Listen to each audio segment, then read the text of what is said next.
Praise the lord.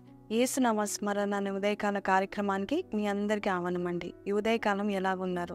దేవుని యొక్క దయలో, ఆయన కృపలో, ఆయన వాక్యానుసారంగా జీవిస్తున్నారని నమ్ముతా ఉంటున్నాను. ఈరోజు ఒక గొప్ప వాగ్దానము దేవుడు మనతో మాట్లాడుతున్నాడు. మనందరికీ కావాల్సిన వాగ్దానము, ప్రతి నిత్యం మనం గుర్తుంచుకునే వాగ్దానం. చదువుతాను. యెషయా గ్రంథము 43:25 నేనే నా చిత్తానుసారంగా నీ అతిక్రమలను తుడిచివేచున్నాను, నేను నీ పాపములను జ్ఞాపకము చేసుకొనును. ఈ వాక్యం యొక్క మాధుర్యతను మనం గ్రహించినట్లయితే యేసుని చాలా ఇష్టపడతా ఉంటాము. మనుషులు ఏమంటారండి? I can forgive you but I cannot forget it అని అంటారు. నేను సులభంగా క్షమించగలుగుతానేమో కానీ అంత తేలిగ్గా నేను మర్చిపోను అని మనుషులు చెప్తారు. కానీ మన దేవుడు మన పాపాలను తుడిచివేయడం మాత్రమే కాకుండా ఆయన ఒక మాట చెప్తున్నాడు, నేను నీ పాపాలను తుడిచివేస్తాను, ఇకపై నేను నీ పాపాలను గుర్తు చేసుకోకుండా నిర్ణయించుకున్నాను అంటాడు. అంటే he intentionally wants to forget. పైన భాగం మనం చూస్తే 24 నీ పాపముల చేత నీవు నన్ను విసికించితివి, నీ దోషముల చేత నన్ను ఆయాస పెట్టితివి. సో యేసయ్య మనకి చెప్తా ఉంటున్నాడు, నువ్వు ఎంత ఘోరమైన పాపం చేసినా, నీ పాపము నన్ను ఆయాసపరిచిన, నీ యొక్క చెడు పన్ను ద్వారా నీవు నన్ను దుఃఖపరిచినా, నీవు నన్ను నొప్పించినా కూడా, నీవు నా గాయాలను రేపినా కూడా, ఈరోజు నేను చెప్తున్న మాట, నీవు చేసిన దోషములు, పాపములు, అతిక్రమములు నేను తుడిచివేస్తాను. అంత మాత్రమే కాదు, ఇకపై నేను గుర్తుంచుకోను, నేను మర్చిపోతాను. అగాధంలో నేను ఈ పాపలను పడేశాను. నేను ఒక నూతనమైన వ్యక్తిగా నేను చూడబోతున్నాను. నేను మళ్ళా తిరిగి కొత్తగా ప్రేమించబోతున్నాను. నీ విషయంలో నేను ధ్యాస తీసుకుంటున్నాను, శ్రద్ధ నింపుతున్నాను. మొదటి ప్రేమ ఎంత అయితే నేను చూపించానో, ఈ పాపం తర్వాత ఇంకా అదే ప్రేమ నేను చూపిస్తూ ఉంటాను.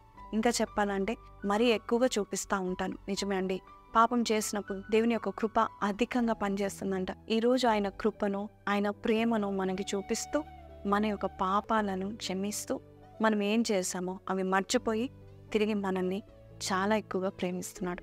నిన్ను ఎక్కువగా ప్రేమిస్తున్నాడు. నీ యేసయ్యని నీవు గుర్తు చేసుకో. ఆయన చేసిన గొప్ప కార్యాలను నువ్వు జ్ఞాపకం చేసుకో. ఆయన ప్రేమ మనల్ని ఇంకా సజీవ లెక్కలో పెడుతుంది. ఆయన ప్రేమ బట్టే మనము ఆయన కృపలో జీవిస్తూ ఉంటున్నాం. ఈ వాగ్దానము నాతో మాట్లాడింది. నేను నిజంగా నా పాపాలు ఒప్పుకుంటాను, దేవుని సన్నిధిలో నేను చేసిన అతిక్రమంను ఒప్పుకొని విడిచిపెడతాను, ఆయన ప్రేమను బట్టి నా పాపాన్ని నేను తొలగించుకుంటాను అన్నవారు నాతో పాటు ప్రార్థనలో ఏకీభవించండి. పరిశుద్ధుడా, మహోన్నతుడగు తండ్రి, స్తుతులకు పాత్రుడా, స్తోత్రాడా, మా యొక్క దుర్నీతిని కొట్టివేసి నీతిమంతులుగా తీర్చిదిద్దుతున్న మా తండ్రి నీకు వందనాలు.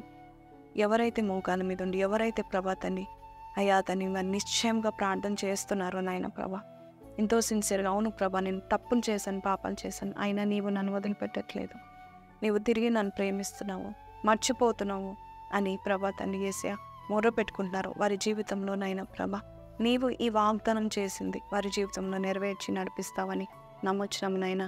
అయ్యా నీవే ప్రభా తన్ని క్షమించకపోతే మా పాప దోషంలో మమ్మల్ని తరిమి తరిమి పట్టుకొని ప్రభా తండ్రి యేసయ్య కిందకి నరకానికి లాగుతూ ఉంటాయి నాయన ప్రభా తండ్రి. అయ్యా నీవు ప్రభ జోక్యం చేసుకొని నీ కృపను చూపిస్తూ, నీవు మా పాపాలకు, మా శిక్షకు అడ్డంగా నిలబడి మమ్మల్ని ప్రేమిస్తున్న మా ప్రియ పరలోకపు తండ్రి నీకే స్తుతులు చెల్లిస్తున్నాము నాయన. మా ప్రతి పాపంను తుడిచివేసి మరొక నూతనమైన జీవితం మాకు దయచేయండి. తెరిచిన పుస్తకం వల్లే మా జీవితం ఉండునుగాక నాయన. నీవు ప్రభ తండ్రి నీ యొక్క ప్రభ రక్తముతో మా యొక్క చరిత్రను రాయబోతున్నామని నమ్మొచ్చు. నజరేయుడైన యేసు పరిశుద్ధ నామములో అడిగి వేడుకొంచున్నాం తండ్రి, ఆమెన్.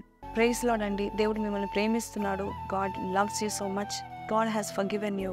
సో ధైర్యంగా తల దించుకోవడం కాదు, తల ఎత్తి దేవుని కొరకు ఈ రోజు నుంచి మరొకసారి నూతనంగా ఆయన మార్గంలో నడుస్తాము. ఈ వాగ్దానం మీతో మాట్లాడినట్లయితే కింద కమెంట్లో మాకు తెలియపరచండి. మీ కొరకు మేము ప్రార్థన చేస్తాము. మీ అవసరతలు, ప్రార్థన విన్నపాలు మాకు తెలియపరచండి. See you tomorrow. Until then, take care. God bless you. Praise the Lord.